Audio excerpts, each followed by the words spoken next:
Tinuligsa ni Senator Amy Marcos ang mga nagsasabing gawa-gawa lamang umano nila ang gulong sumiklab sa Senado kagabi. Sa isang video, pinuna ni Senator Amy ang kanya-kanyang pagtanggi ng iba't ibang panig na nagsasabing hindi sila ang nag-utos ng tensyon sa Senado. Mariing pinabulaanan ng senadora na scripted ang pangyayari kagabi dahil lamang sa pagnanais nilang angkinin ang liderato sa Senado para sa impeachment case ni Vice President Sara Duterte.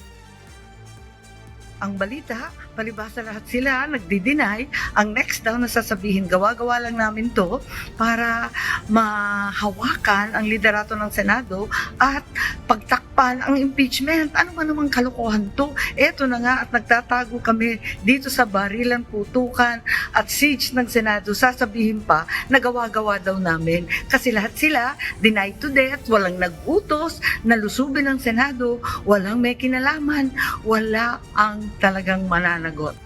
Hot Dog!